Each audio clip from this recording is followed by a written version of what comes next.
এই ভিডিওতে আমরা দেখব কিভাবে আপনি সিএসএস দিয়ে এরকম সুন্দর একটি ভার্টিক্যাল টেক্সট তৈরি করতে পারেন, যেটি আপনি আপনার বিভিন্ন কার্ডে অ্যাপ্লাই করতে পারবেন।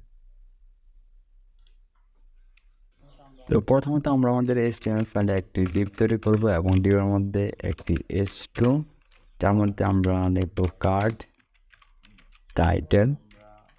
এরপর আমরা একটি প্যারাগ্রাফ ট্যাগ নেব, যার মধ্যে আমরা কিছু ডমিক টেক্সট লিখব।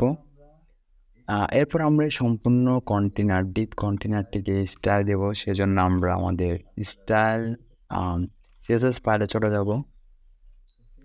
তো সিএসএস ফাইলে আসার পর আমরা আমাদের ডিপটিকে কল করব এবং এর একটি হাইট দিব, height 25 ph and with 25 BW। আমরা এর একটি ব্যাকগ্রাউন্ড কালার দিব, ব্যাকগ্রাউন্ড কালার টু ডার্ক টাইপের চকলেট। এর বর্ডার রেডিয়াস দিব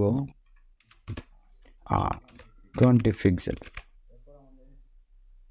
এরপর আমাদের এই কন্টেনারটি কিছুটা এইরকম দেখতে লাগবে। আমরা চাচ্ছি যে এই কার্ড টাইটেল লেখাটাকে ভার্টিক্যালি নিয়ে আসতে, তাই আমরা সিম্পলি H2-র মধ্যে একটা স্টাইল দেব, রাইটিং মোড ভার্টিক্যাল এনার,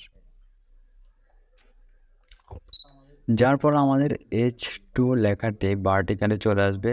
এখন সিম্পলি আমরা এর প্যারেন্টকে গিয়ে বলবো যে তুমি ডিসপ্লে ফ্লেক্স হয়ে যাও এবং অ্যালাইন আইটেম সেন্টার করো, অ্যান্ড বুম, আমাদের কন্টেনারটি খুব সুন্দর একটি ভার্টিক্যাল। আমরা খুবই সুন্দর একটি ভার্টিক্যাল টেক্সট দিয়ে আমরা বিভিন্ন কার্ডের মধ্যে এগুলি অ্যাপ্লাই করতে পারবো।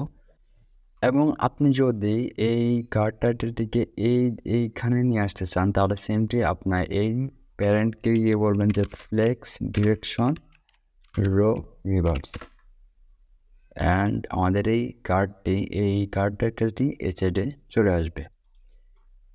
এইভাবে আপনি ভার্টিক্যাল টেক্সট ব্যবহার করে আপনার কার্ডটিকে আরও সুন্দর করে তুলতে পারবেন।